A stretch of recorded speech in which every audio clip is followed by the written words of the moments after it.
ठीक है। तो समय सार आदि जो ग्रंथ हैं जीव के मूल प्रयोजन को सिद्ध करते हैं, इस कारण से उनको इतना महत्व है। और कुंद आचार्य ने ये कार्य किया, इसलिए उनको भी इतना महत्व है। तो आप देखिए, महावीर स्वामी को नमस्कार किया, उसके बाद उसके बाद गणधर गौतम स्वामी को नमस्कार किया, और फिर कुंद आचार्य को नमस्कार करके आदि लगाया, उसमें कुंद आद्यो ऐसा प्रयोग किया। तो बाकी सभी आ गए, लेकिन कुंद आचार्य को प्रधानता दी गई, क्योंकि उनने हमें जो मूल वस्तु है वो बतला दी। ऐसे ही गुरुदेव की महिमा क्यों आती है हमें? क्या सठखंडागम जैसे ग्रंथों के अभ्यासी नहीं थे? खूब थे, गोमटसार आदि के अभ्यासी, उसको पठन पाठन चलता था, खूब चलता था। तीन अनियोग तो खूब चलते थे, लेकिन द्रव्यानुयोग बहुत कम चलता था। और कोई पीएचडी वाले भी थे, समय सार पर पीएचडी करने वाले भी थे उस समय, गुरुदेव के समय में, गुरुदेव के उदय के पहले ही पीएचडी की है, लेकिन वो मर्म नहीं निकाल पाए जो गुरुदेव श्री ने निकाला है कि नहीं। तो बड़े बड़े विद्वान जो थे, प्रकांड विद्वान, वो उनके पास जाते थे, क्योंकि जिसने अपनी बात बता दी वो हमारे लिए अनंत उपकारी है। जो हमें जैसे हमारा घर हम खोज रहे हैं और वो बता दे तो कितना उपकार आता है। जहां हम जाना चाहते हैं वहां बता दे तो उसकी कितनी महिमा आती है। ऐसे ही जो मैं शुद्ध चैतन्य तत्व हूं, वो बात जिनने बता दी, ऐसे आचार्य कुंद स्वामी, वो धन्य है, उनकी महिमा है। ठीक है। तो यहां पर देखो क्या कहा आचार्य कुंद स्वामी ने, ये जिनेन्द्र भगवान ने कहा है। समय सार में भी कितने बार आया, जिनवरेंद्रों ने कहा, जिनेन्द्र भगवान ने कहा, जिनेन्द्र भगवान ने कहा। मतलब आचार्य कुंद स्वामी कह रहे हैं जिनेन्द्र भगवान ने कहा, और हम लोग कहने लग जाएं कि मैंने कहा, तो ये कितना अहंकार हुआ। ये हमारी बात थोड़ी है।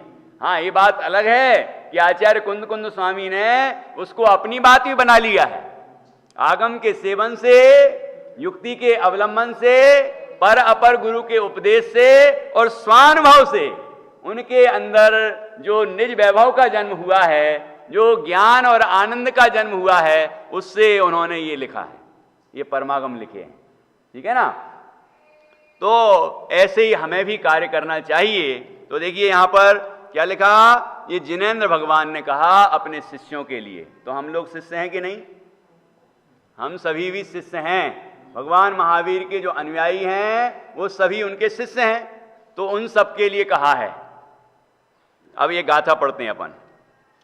दंसन मूलो धम्मो उवेठो जिणवरेन से साणम तम सोण सकर्णे दंसनहीनो णबंदिवो सद्धर्म का है मूल दर्शन जिन वरेंद्रों ने कहा।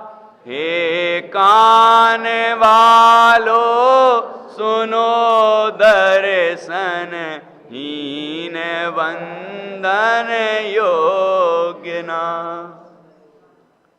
अर्थ, जिनवर जो सर्वज्ञ देव हैं, उन्होंने शिष्य जो गणधर आदिक को धर्म का उपदेश दिया है। कैसा उपदेश दिया है? किस किस को दिया? आदिक भी लगाया है। तो अपन लोग आ गए कि नहीं उसमें? शामिल करना है, नहीं तो अपन को खुद को नहीं लगाए तो काम ही नहीं हो।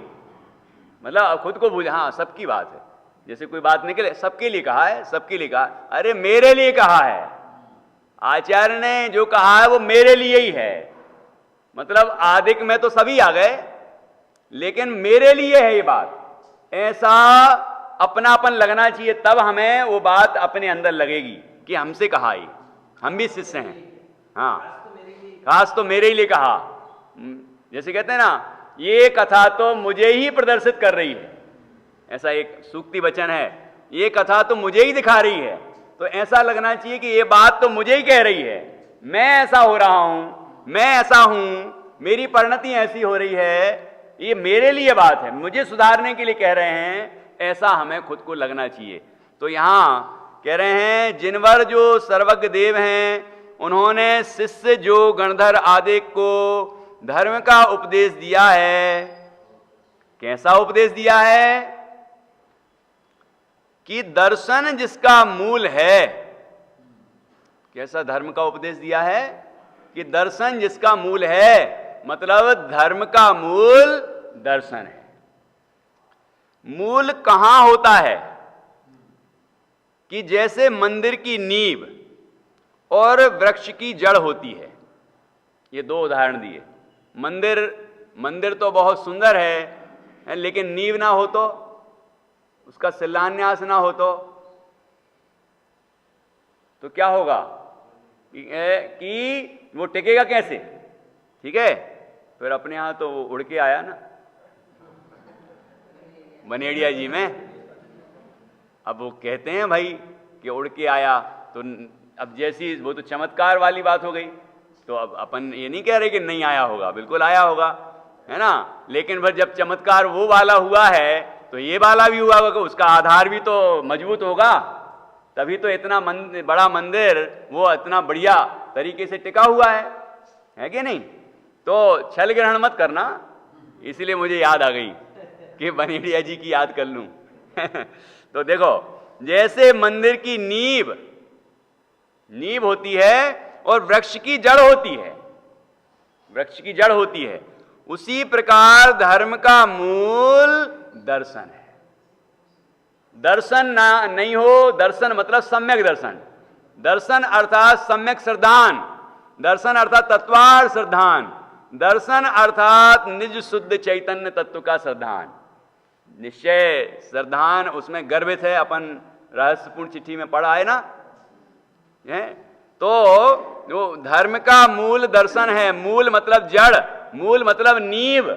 महल है यदि मोक्ष यदि महल है तो सम्यक दर्शन उसकी पहली सीढ़ी है, वो नींव है, ठीक है। और यदि मोक्ष वृक्ष है तो फिर सम्यक दर्शन उसकी जड़ है, ठीक है। इसलिए आचार्य उपदेश देते हैं कि हे सकर्ण अर्थात सत्पुरुषों, सर्वज्ञ के कहे हुए उस दर्शन मूल रूप धर्म को अपने कानों से सुनकर जो दर्शन से रहित हैं वे बंधन योग्य नहीं हैं, इसलिए दर्शनहीन की वंदना मत करो। ये निष्कर्ष, ये बात तो हमने समझ ली कि धर्म का मूल दर्शन है। सम्यक दर्शन हुए बिना धर्म का प्रारंभ ही नहीं होता। मोक्ष महल की प्रथम सीढ़ी यावेन ज्ञान चरित्रा, सब हमने समझ लिया, लेकिन निष्कर्ष की बात तो समझो। आचार्य कह रहे निष्कर्ष की बात तो यह है, तो जो दर्शनहीन है, जो सम्यक दर्शन से रहित है, वो वंदनीय नहीं है, ठीक है। जिसके दर्शन नहीं है उसके धर्म भी नहीं है। ये दर्शन अर्थात सम्यक दर्शन, और सम्यक दर्शन में फिर चारों लक्षण लगेंगे। उसका प्रधान लक्षण तो निश्चय लक्षण है, लेकिन चारों चीजें लगेंगी। देव शास्त्र गुरु का श्रद्धान, आपा पर का श्रद्धान, तत्वार्थ का श्रद्धान, 7 तत्वों का श्रद्धान, फिर आपा पर का श्रद्धान, और उसके बाद आत्म श्रद्धान। ये सभी श्रद्धान होना चाहिए। को तत्व में यदि भूल करता है, तत्व का प्रतिपादन सही नहीं करता है, ठीक है, तो भी वह दर्शनहीन है। जो आचार्यों ने वस्तु का स्वरूप बतलाया उससे विरुद्ध यदि कोई प्रतिपादन कर रहा है तो उसको सम्यक दर्शन कैसे हो सकता है? क्योंकि जब वस्तु के यथार्थ स्वरूप का जब उसको श्रद्धान नहीं है और वैसा ही विवेचन नहीं करता है, तो इसका तात्पर्य क्या हुआ कि वो दर्शन विहीन है, और दर्शन विहीन है तो वंदनीय नहीं है।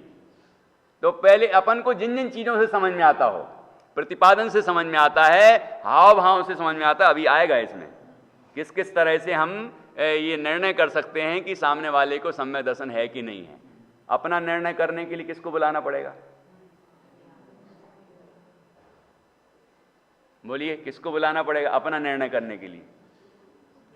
हैं अखिल जी, अपना निर्णय करने के लिए कि मुझे अपने चैतन्य का अनुभव हुआ या नहीं, और मुझे वो आनंद का वेदन हुआ या नहीं, अपूर्व आनंद आया या नहीं, इंद्रियातीत आनंद आया या नहीं, ये जानने के लिए किसको बुलाना पड़ेगा? किससे पूछना पड़ेगा कि ऐसा ही हुआ है कि नहीं हुआ है? ये आगम से मिलान तो होना चाहिए। अपन रहस्यपूर्ण चिट्ठी पढ़ के आए हैं, इसलिए ये अच्छा हुआ कि सबसे पहले अपन ने रहस्यपूर्ण चिट्ठी पढ़ ली। जैन दर्शन का जो मूल रहस्य है वो समझ लिया, ठीक है ना? तो मूल है वो। यहां कह रहे हैं जिसके दर्शन नहीं है उसके धर्म भी नहीं है, क्योंकि मूल रहित वृक्ष के स्कंध, शाखा, पुष्प, फलादिक कहां से होंगे? मूल रहित वृक्ष के, जिसकी जड़ नहीं है, उस वृक्ष का स्कंध मतलब तना, स्कंध कैसे होगा? शाखा कि उसकी डालियां, शाखाएं कैसे होंगी? और पुष्प, फूल कैसे लगेंगे? और फल, वो फूल नहीं होंगे, फल कहां से आएंगे? ठीक है। आदिक, जो भी उसमें पत्तियां वगैरह जो रह गया वो समझ लेना आदिक में, कि वो सब कैसे होंगे, कि कहां से होंगे। इसलिए यह उपदेश है कि जिसके धर्म नहीं है उसके धर्म की प्राप्ति नहीं, जिसके धर्म नहीं है उससे धर्म की प्राप्ति नहीं हो सकती। इसलिए धर्म के निमित्त उसकी वंदना किस लिए करें, ऐसा जानना।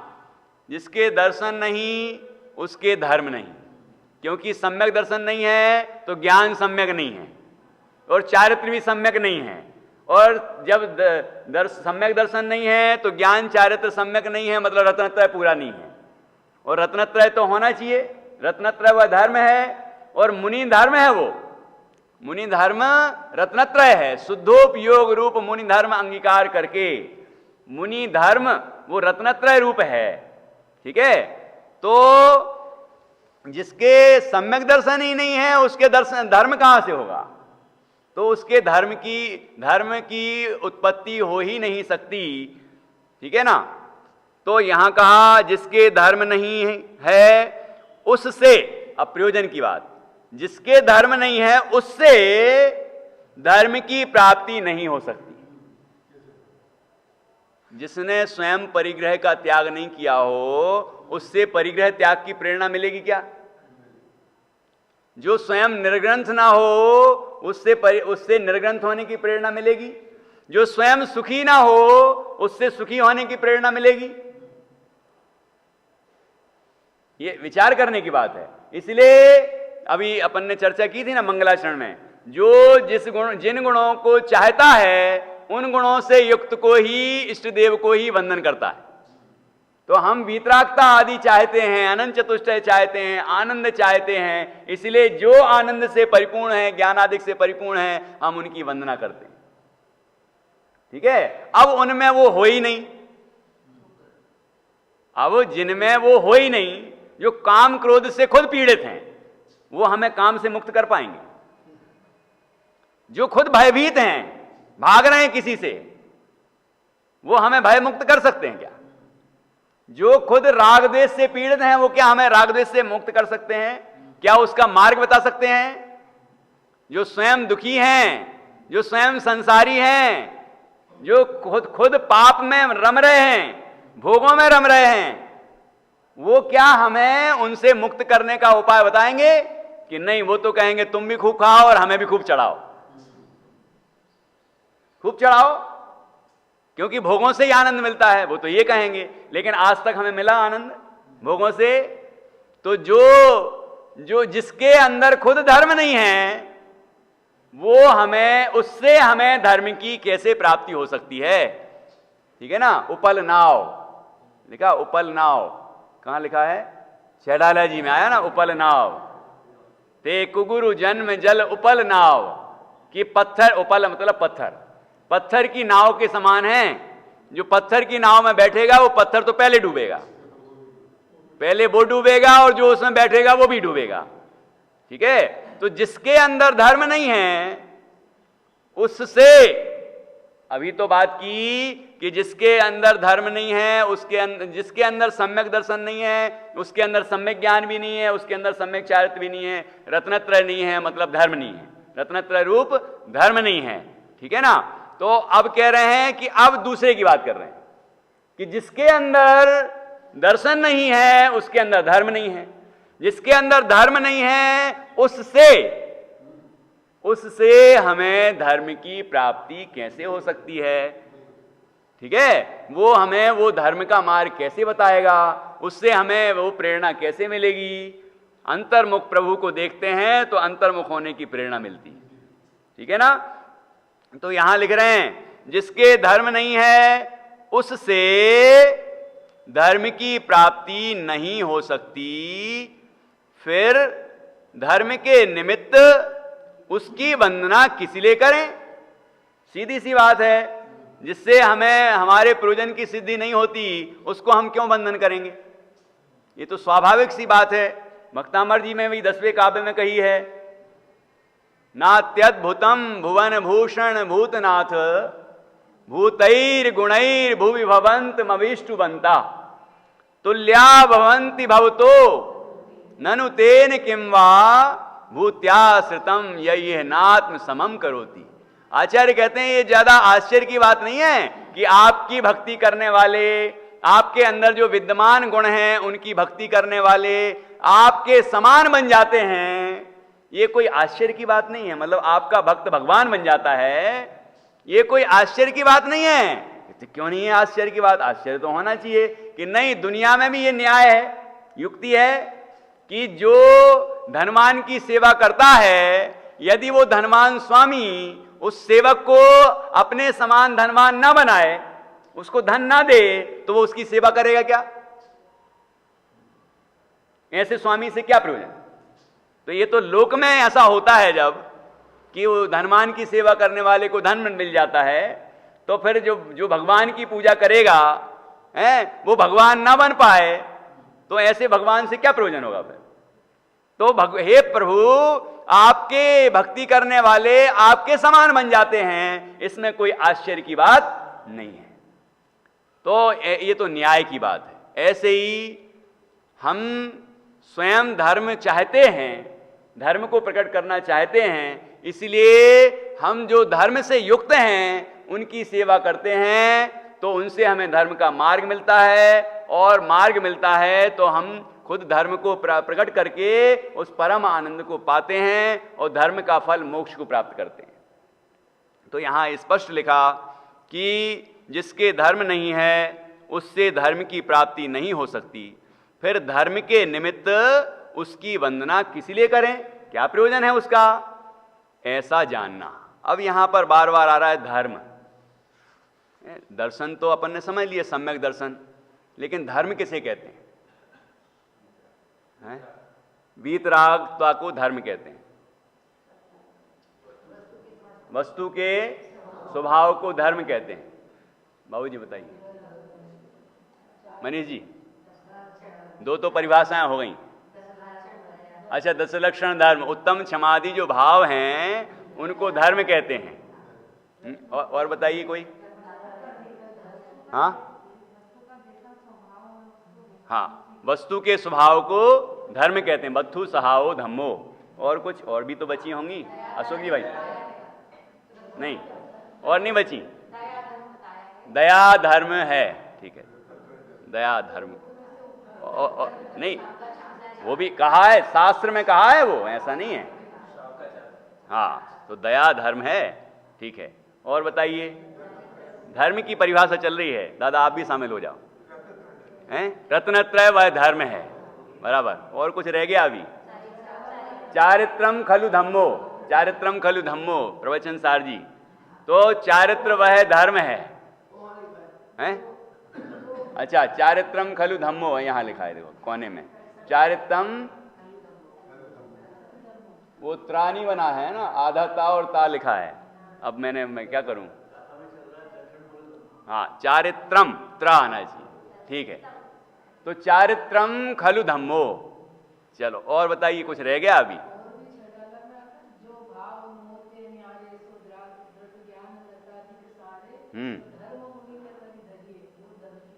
बिल्कुल ठीक। मतलब सम्यक दर्शन, सम्यक ज्ञान और सम्यक चारित्र वो धर्म है। तो अपन ने कहा रत्नत्रय वह धर्म है। ठीक है, और कुछ तो नहीं बच गया ना? ये धर्म की इतनी सारी परिभाषाएं हैं। अब इतने सारे धर्म हैं क्या? इतनी सारी परिभाषाएं जो गिनाई हैं वो सभी अलग अलग हैं क्या? इतनी सारी। वीतरागता धर्म है, वस्तु का स्वभाव धर्म है, रत्नत्रय धर्म है, चारित्र वह धर्म है, उत्तम समाधि भाव वो धर्म है। इतनी सारी परिभाषाएं, हो सकता है और दो चार मिल जाएं। अहिंसा परम धर्म है, अहिंसा परमो धर्मा। भाई परिभाषाएं छठवीं हो गई। दया, दया धर्म का मूल कहा है, दया को धर्म नहीं कहा, लेकिन चलो वो भी धर्म है। ठीक है, व्यवहार से भी बहुत सारे धर्म है ना। व्यवहार धर्म मतलब जो व्रत शील संयम आदि जो भी हैं वो भी व्यवहार नय की अपेक्षा धर्म है। इनकार तो नहीं कर रहा ना कोई?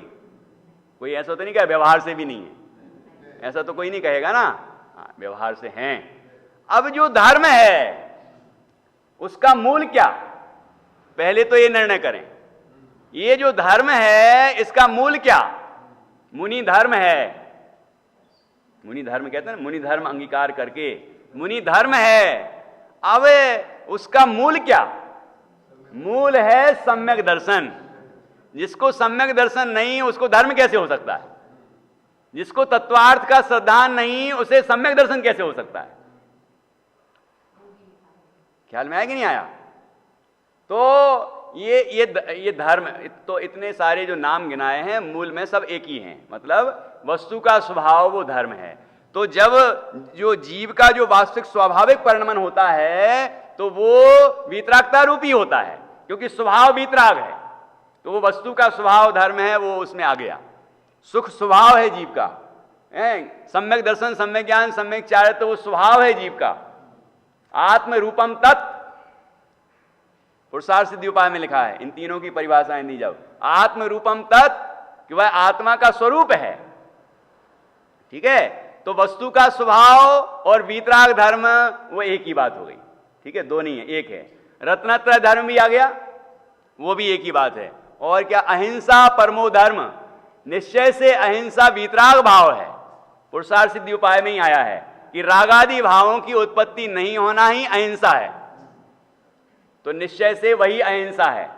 ठीक है, तो इस तरह वो चारित्रम खलु धम्मो, चारित्र वह साक्षात धर्म है। तो चारित्र के बारे में आया कि चारित्र तब तक सम्यक नहीं होता जब तक ज्ञान दर्शन और ज्ञान सम्यक नहीं होते। उत्तम समाधि जो भाव हैं उनमें जो उत्तम पद लगा हुआ है वो सम्यक दर्शन और सम्यक ज्ञान की अनिवार्य सत्ता का सूचक है। कि वो ना हो तो चारित्र नहीं हो सकता, धर्म नहीं हो सकता। ठीक है ना?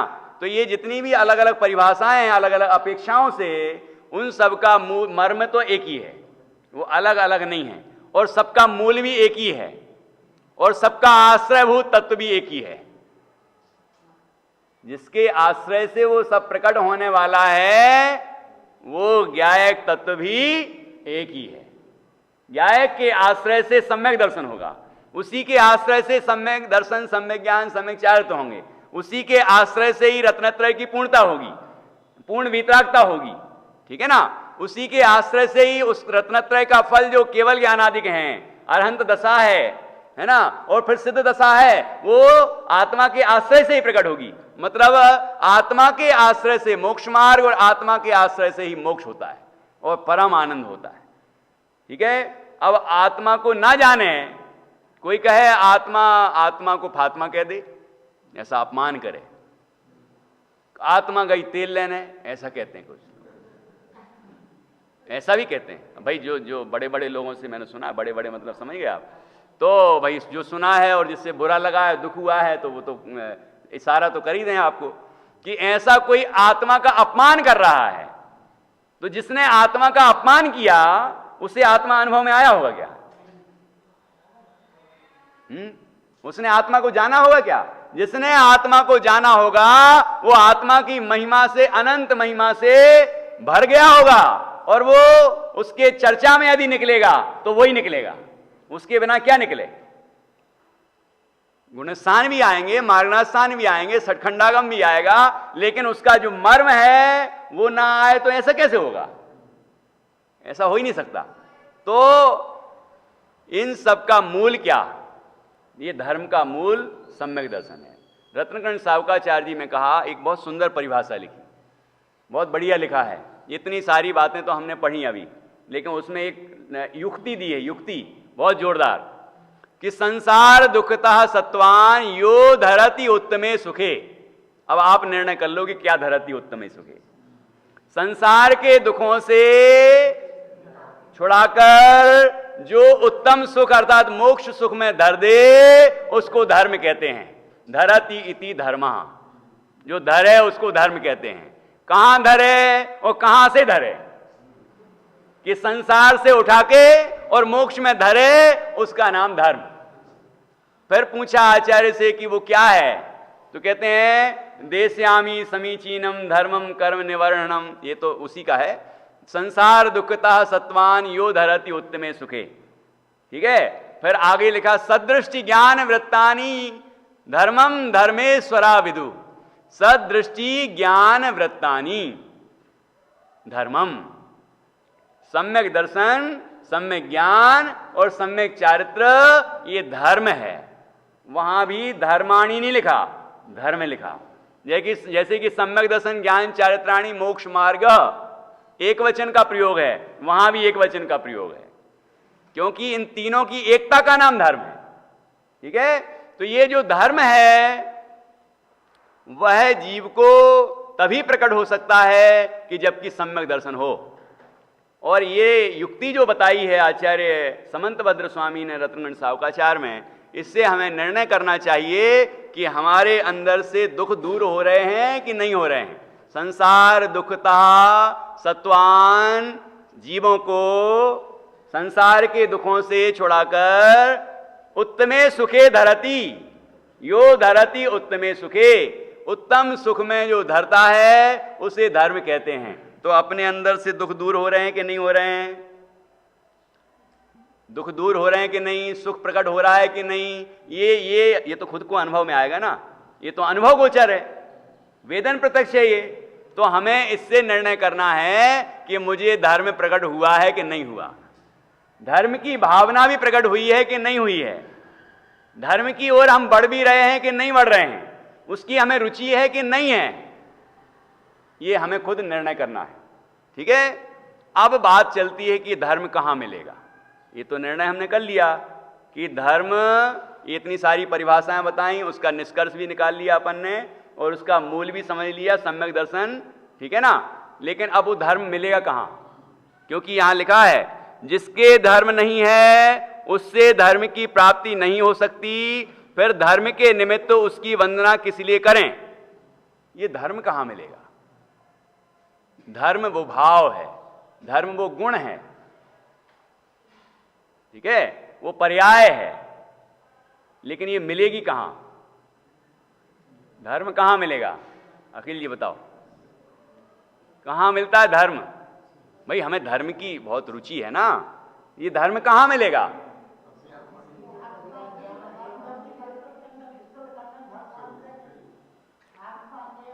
हाँ हाँ हाँ, बराबर, कि आत्मा का आश्रय लेंगे तो आत्मा में ये रत्नत्रय प्रकट होगा, ये धर्म प्रकट होगा, मतलब आत्मा में प्रकट होता है।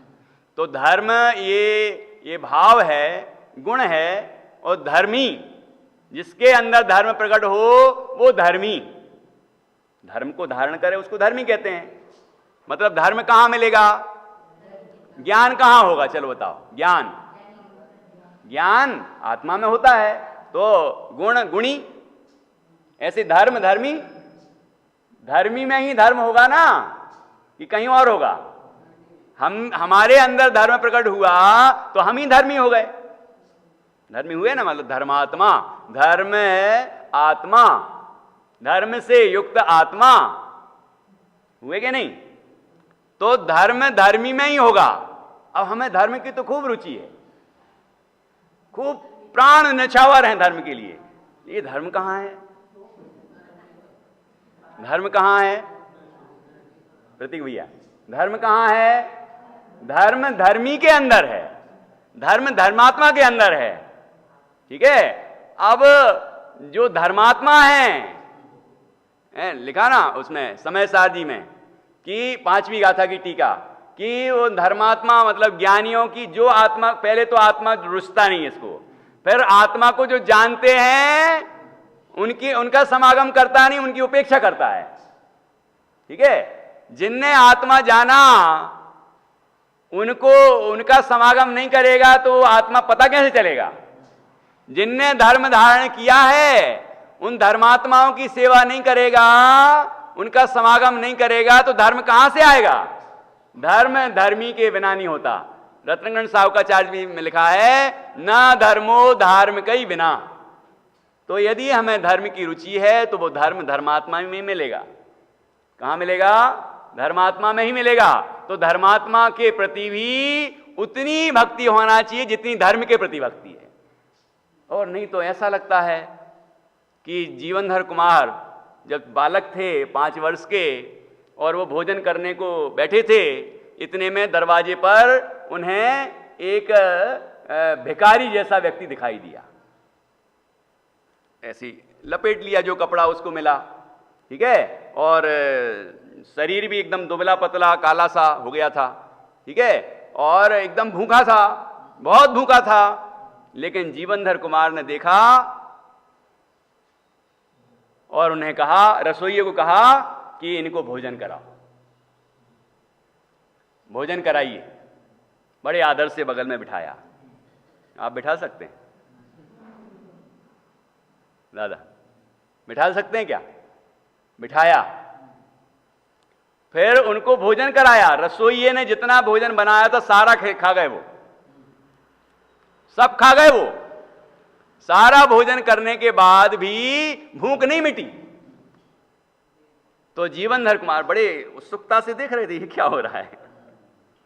खाया नहीं उनने, वो ग्रास जो लिए थे वो लिए ही रह गए इतनी देर। वो खाते गए खाते गए खाते गए खाते गए, पूरा खत्म हो गया तब तक खाते गए, है ना। लेकिन ये देखते रहे, और लाओ और लाओ और लाओ। ठीक है। सब खत्म, अब तो सब खत्म ही हो गया। तो बड़े ही स्नेह से लीजिए, अपना हाथ का जो बनाया हुआ ग्रास था वो दे दिया, लीजिए। और जैसे ही उनने लिया और चखा, उसका स्वाद लेते ही भूख मिट गई, तृप्त हो गए। उनको भस्मक रोग हुआ था, भस्म व्याधि, जैसे समंत भद्राचार्य को हुआ था ना, वैसे ही यहां ये इनका नाम था आर्य नंदी। ठीक है। उनको भी वो भस्मक नाम का रोग हुआ था। वो मुनि थे, मुनि क्या थे? आचार्य थे, मुनि।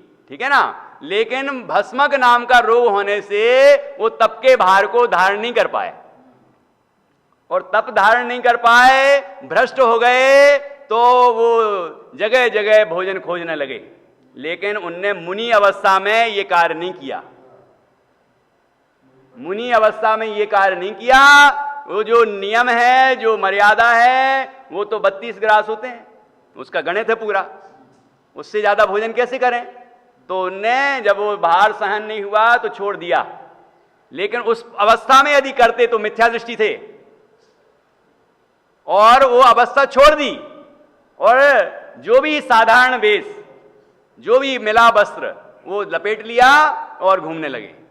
और भाग्य से जीवनधर कुमार के पास आ गए। सेठ गंदोत्कट के यहां रहते थे ना, वहां आ गए। ठीक है। और वो जो मुनि थे वो कौन थे? वो मुनि लोकपाल नाम के राजा थे। राजा को वैराग हुआ, छत पर खड़े थे, आपकी वो गुड़िया है ना, उसने वो चित्र बनाया उसी का। तो लोकपाल नाम के राजा थे, छत पर खड़े खड़े बादलों में महलों की रचना देख रहे थे। और देखते देखते क्या हुआ कि तूफान आया और वो बादल में बना हुआ महल तहस नहस हो गया, उन्हें भी समझ में आ गया कि ये महल जो है ना, ये भी एक दिन ऐसे ही चला जाएगा, या तो हम चले जाएंगे या ये चला जाएगा, होगा तो दोनों में से एक कुछ ना कुछ। तो उन्हें संसार से वैराग हो गया और उन्हें दीक्षा धारण की, महान तप किया, लेकिन उनके पूर्व असाता वेदनी कर्म के उदय से भस्मक नाम का रोग हो गया, उसके भार को और उसके कारण से उनका धर्म नहीं टिक पाया और वो भ्रष्ट हो गए, चारित्र से भ्रष्ट हुए। जीवनधर कुमार ने ये समझ लिया कि ये चारित्र से तो भ्रष्ट दिख रहे हैं लेकिन श्रद्धान से युक्त हैं। वो कौन समझ सकता है? जो खुद सम्यक दर्शन से युक्त होगा वही समझ सकता है कि ये सम्यक दृष्टि है, कोई भी नहीं समझ सकता। ठीक है, वहां लिखा है आचार्य ने लिखा कि यद्यपि वो रोग से पीड़ित थे, चारित्र से भ्रष्ट थे, लेकिन धर्मात्माओं के लिए वैद्य के समान थे। ये पढ़ा तो बड़ा आनंद आया, वैद्य के समान थे, खुद रोगी हैं और दूसरे के लिए वैद्य के समान है, कि शरीर के रोगी हैं, आत्मा के रोगी नहीं हैं। तो धर्मात्माओं के लिए वैद्य के समान थे कि इतना सब कुछ हो जाने पर भी मैं शुद्ध चैतन्य हूं, ये श्रद्धा नहीं डिगी, ये वस्तु का स्वरूप जो है उसकी श्रद्धा नहीं डिगी, यथार्थ श्रद्धान था। और ये बात उनको समझ में आ गई। जीवनधर कुमार ने एक नजर में देख लिया, समझ लिया है, नहीं तो कोई और होता तो ऐसे ही वैसे ही कहीं भी भटकता और कुछ भी खाता, कुछ भी पीता, कुछ भी करता। धर्मात्मा के यहां ही क्यों आया? जमीकंद आदि के बालों के पास चला जाता, मांसाहारियों के पास चला जाता, कहीं भी चला जाता, धर्मात्मा के पास क्यों आया? क्योंकि उसके धर्म की श्रद्धा नहीं डिगी, इसलिए वो यहां वहां कैसे खा सकता है, भले कितनी भूख लगी रहे। ठीक है ना, तो वहीं आया और वो समझ गए कि ये धर्मात्मा है और उनका रोग दूर हुआ। फिर क्या किया उनने? अरे रे, इस महान उपकारी का मैं क्या उपकार करूं, इसने मेरे जो भस्मक रोग हुआ जिससे मेरा तप छूटा, अब इसने मुझे उस रोग से मुक्त कर दिया, अब मैं इसका क्या करूं, कैसे प्रत्युपकार करूं?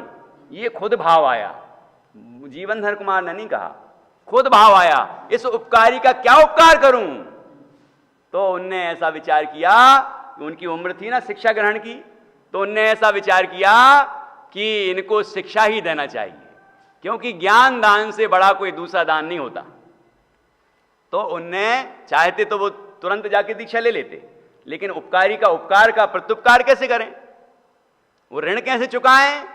तो उनने पहले तो जीवनधर कुमार को सर्व विद्याओं में कुशल बनाया, विद्वान बनाया, सर्व विद्याओं में कुशल हो गए। फिर उनके उसके बाद संतुष्ट हो गए जब ये, उसके बाद उनको अंतिम उपदेश देकर, अब वो मैं लंबा है उपदेश, वो नहीं सुनाऊंगा, वो उपदेश देकर और फिर समझा के, ये भी बता के कि तुम राजपुत्र हो और क्या है घटना, वो सब बता के, और खुद ने दीक्षा ले ली। और वहां पर एक बहुत गजब की बात है कि उनने जब ये बताया कि तुम राजपुत्र हो, तुम्हारे पिताजी का राज्य है ये, जहां रह रहे हो ना तुम, ये राज्य पिताजी का है तुम्हारे, और इसने उनको मारा और राज्य हत्या लिया छल से, तो तत्काल गुस्सा आ गई उनको। जीवनधर कुमार बहुत बलशाली थे, 23वें कामदेव बहुत बलशाली होते हैं। ठीक है, तो उनको शांत किया, शांत हो जाओ। फिर भी शांत नहीं हो रहे थे, थोड़े तो शांत हुए लेकिन थोड़े शांत नहीं हो रहे थे। तो कहा कि 1 वर्ष के लिए उसको क्षमा कर दो, उस पर क्रोध मत करना, ठीक है, क्षमा कर दो, ये ही मेरे द्वारा पढ़ाए हुए ज्ञान की गुरुदक्षिणा है। गुरुदक्षिणा भी उनके हित के लिए, अपने लिए नहीं। तो मुझे याद आया कि द्रोणाचार्य भी यदि एकलव्य से ये मांगते कि तुम हिंसा त्यागोगे, अपने यहां जो कहानी है उसकी बात कर रहा हूं मैं, कथा 32 में अपन ने निकाली है, उसको पांडव पुराण में है। ठीक है, वो ये कहते कि तुम, जब वो कह रहे थे कि आप जो कहो वो हम करने को तैयार हैं, तो अंगूठा जो देने को तैयार है वो हिंसा छोड़ने को तैयार नहीं हो सकता था क्या? हो सकता था। तो ये कहते कि तुम आज से इस विद्या का उपयोग निर्दोष जीवों की हिंसा में नहीं करोगे, अब युद्ध आदि तो अब क्षत्रिय होते हैं तो करते हैं, लेकिन निर्दोष जीवों की हिंसा नहीं करोगे, इतना तो नियम दिला देते कि नहीं वो ही मेरी गुरुदक्षिणा है, ऐसा कह देते तो देता कि नहीं देता, प्रतिज्ञा लेता कि नहीं लेता, बिल्कुल लेता। यहां ली जीवनधर कुमार ने, ठीक है। उसके बाद वो मुनि आर्यनंदी मुनिराज, मतलब आर्यनंदी जो अभी आर्यनंदी नहीं कहूंगा मैं, आर्यनंदी गुरु कहा है उसमें, है ना, मुनि नहीं कहा, मुनि को ब्रैकेट में रखा है, ये वही है ये बताने के लिए। उसके बाद उन्होंने फिर से दीक्षा ली और दीक्षा लेके जो महान तप किया उससे उनने मोक्ष की प्राप्ति की, संसार सागर से पार हो गए। यहां आया है, अभी आएगा कि चारित्र से भ्रष्ट है उसे भ्रष्ट नहीं कहा, लेकिन जो दर्शन से भ्रष्ट है वो भ्रष्ट से ही भ्रष्ट है, ठीक है। क्यों? क्योंकि जब मूल ही समाप्त हो गया तो उसमें तना उगने की और वो डालियां आने की और वो फूल पत्ते और फल आने की संभावना खत्म।